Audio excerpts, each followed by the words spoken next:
Senhor esteja convosco. Ele está no meio de nós. Proclamação do Evangelho de Jesus Cristo segundo Mateus. Glória a vós, Senhor. Naquele tempo, um dos 12 discípulos, chamado Judas Iscariotes, foi ter com os sumos sacerdotes e disse: O que me dareis se vos entregar Jesus? Combinaram então 30 moedas de prata. E daí em diante Judas procurava uma oportunidade para entregar Jesus. No primeiro dia da festa dos ázimos, os discípulos aproximaram-se de Jesus e perguntaram: Onde queres que façamos os preparativos para comer a Páscoa?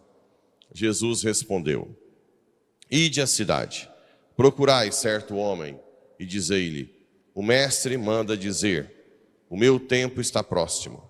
Vou celebrar a Páscoa em tua casa, junto com os meus discípulos. Os discípulos fizeram como Jesus mandou e prepararam a Páscoa. Ao cair da tarde, Jesus pôs-se à mesa com os 12 discípulos. Enquanto comiam, Jesus disse: Em verdade eu vos digo, um de vós vai me trair. Eles ficaram muito tristes e um por um começaram a lhe perguntar: Senhor, será que sou eu? Jesus respondeu: Quem vai me trair é aquele que comigo põe a mão no prato. O Filho do Homem vai morrer, conforme diz a Escritura a respeito dele. Contudo, ai daquele que trair o Filho do Homem. Seria melhor que nunca tivesse nascido. Então Judas, o traidor, perguntou: Mestre, serei eu? Jesus lhe respondeu: Tu o dizes. Palavra da salvação. Glória a vós, Senhor. Caríssimos irmãos e irmãs, e que nos acompanham pelas redes sociais. De novo na Isaías 50, que é uma das profecias do servo sofredor. São 3 profecias que os judeus não consideravam profecia. Por quê? Porque falam do sofrimento do Messias. A sociedade judaica da época sonhava no Messias soldado, que combatesse contra os estrangeiros que invadiram a terra prometida. Na cabeça deles, a terra prometida é Israel. Claro que aí entra também o orgulho, né? Porque os que têm poder, que influenciavam, queriam continuar no poder. Tanto é que, quando voltou o povo do exílio, por ordem do edito de Ciro, o profeta Amós, se não me engano, denuncia que eles demoraram a construir o templo. Começaram a chegar lá em Jerusalém e estava preocupado mais com as suas coisinhas, seu bolsinho, sua casinha, e não construíam um templo. Até que o profeta teve que corrigir: vocês estão enrolando Deus. Então a nossa tendência é sempre a comodidade, pensar só na gente, né?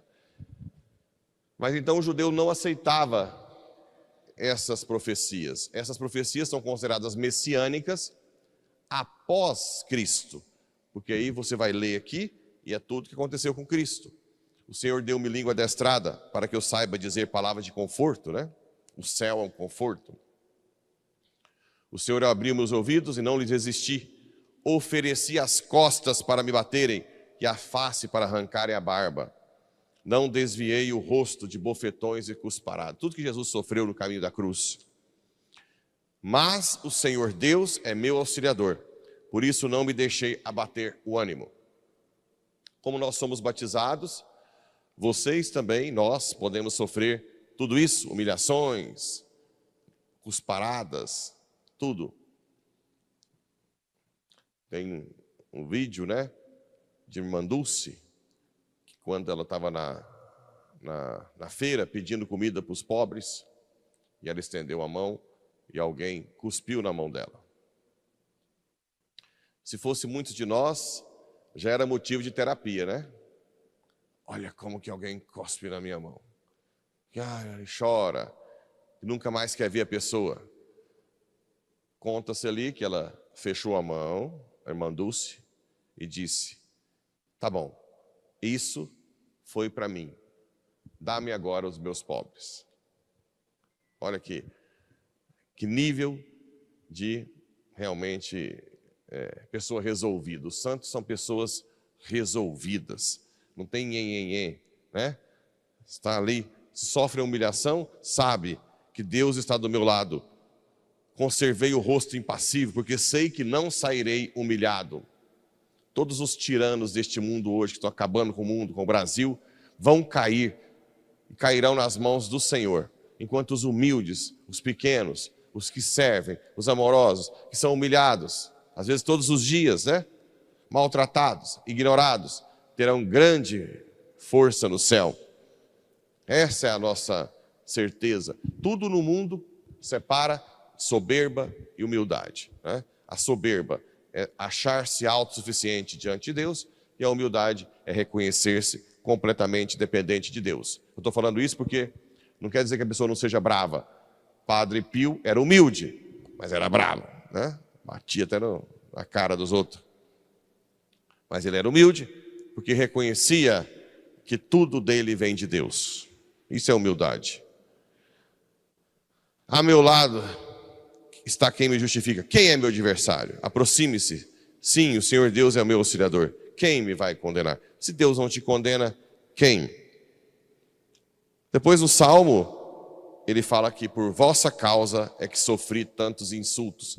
Quem mais ama é capaz de sofrer mais por quem ama. Sempre é assim. Não é isso? Quem mais ama, sofre mais por quem ama.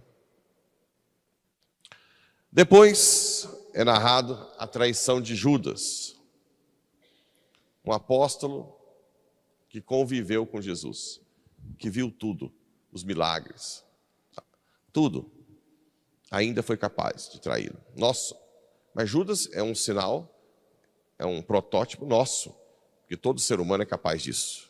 Não tem ninguém que é melhor ou pior por si só.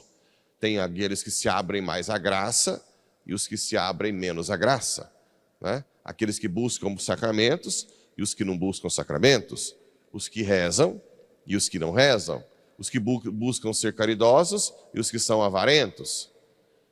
As decisões. Então, tudo isso abre para que sejamos santos ou mais instrumentos de Satanás. E ele combina 30 moedas de prata. No livro do Êxodo, era o valor que se pagava por um escravo morto.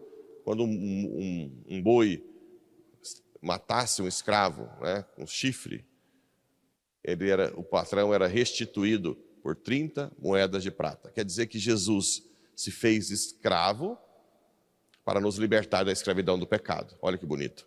Ele assumiu sobre ele a nossa condição de escravo. E foi até vendido nisso, né? Para que nós nos tornássemos livres com ele. Quem é livre? Quem deixa a graça agir. Quem deixa o Espírito Santo agir. Quem é escravo? Quem está sempre olhando para si, os seus caprichos, né? E depois, Jesus pede para preparar o local da Páscoa. E no meio ali, Jesus revela que Judas vai traí-lo, e ele pergunta, vá. E Jesus diz que era melhor não ter nascido. É um indício, realmente, que Judas esteja no inferno. Mas a igreja nunca fala quem está no inferno. Porque pode ser que Judas tenha se arrependido demais e tudo mais, né? A igreja sabe quem está no céu, alguns, porque pede sinais de Deus. Primeiro, a vida santa. Geralmente a igreja espera 5 anos para começar o processo de canonização. Por quê? Para descobrir se não tem alguma coisa escondida que apareceu. Por isso que a igreja, antes que vocês comecem a falar também que eu sou meio duro e seco nos velórios, né? Eu falo firme. É porque como eu não conheço o morto, a igreja pede para não ficar elogiando demais o morto. Para não gerar escândalo. Porque vai que eu estou lá elogiando, a amante está lá. É verdade. Ele era bom mesmo. Né? Então a igreja espera 5 anos. a não ser que o Papa peça dispensa, como aconteceu com o Papa João Paulo II.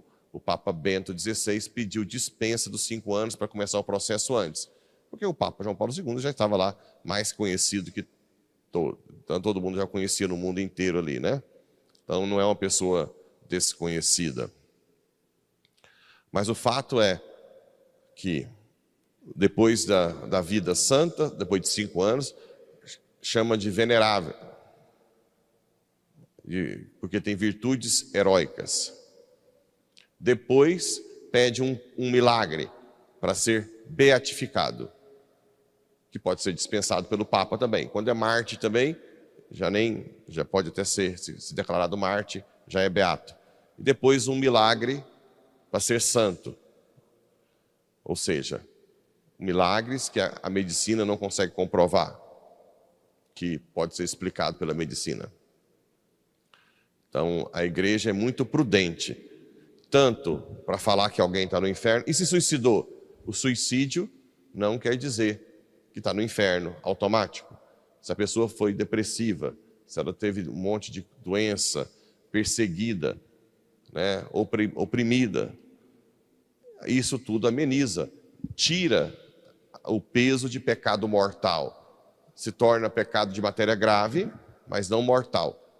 E a pessoa ainda pode se purificar no purgatório e ser salva. Então, quem tem gente conhecida, amigos e parentes que suicidaram, rezem por essas almas, né? Rezem muito por essas almas, para tirar do purgatório. E as orações também podem servir, sim, para o seu juízo particular, porque Deus é eterno. Deus sabe quem ia rezar por essa alma até a morte, né? Inclusive, para quem deseja, tem um padre, amigo meu, que mora em Roma, que, como ele está morando num colégio, ele tem oportunidade de rezar missas particulares, privadas, né, gente? Para cada intenção, né?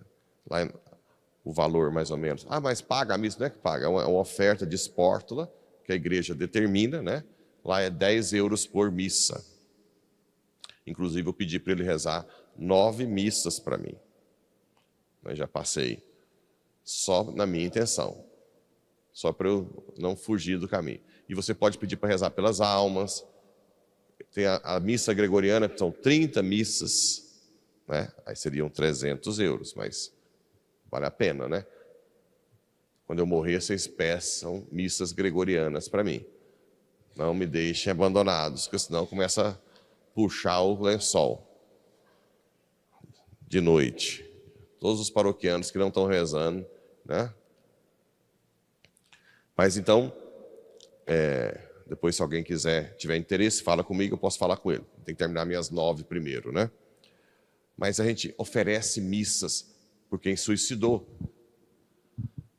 Uma coisa também que eu vou falar com o Dom José Aparecido, para nós começarmos aqui a aplicar a missa, que são valores pequenos, R$5, que você, na hora da intenção, mas por quê? Não é para pagar a missa, gente. É que você junta algo seu, do seu suor, no altar, na intenção daquela alma, entendeu? Ou naquela intenção. Chama aplicar missa. Nós vamos tudo crescer nesses aspectos, porque nós temos muita coisa, a Igreja Católica é muito rica nisso, muito rica, e a gente não está usando. As indulgências, vamos estudar sobre as indulgências plenárias e parciais, né? O estado de graça, para toda a comunidade crescer, elevar-se, ficar santa, parar com esse, ai meu Deus do céu, ninguém olhou para mim, ninguém me chamou para isso, quem mexeu nessa coisa, eu que abro a janela, né? Isso tem que acabar, isso tem que desaparecer da paróquia. Nós temos que elevar nossos pensamentos ao alto, nosso coração, sermos pessoas resolvidas, como a irmã Dulce. Tá bom, esse cuspe foi para mim, me dá dos meus pobres. Que Nossa Senhora nos dê a sua humildade, assim seja.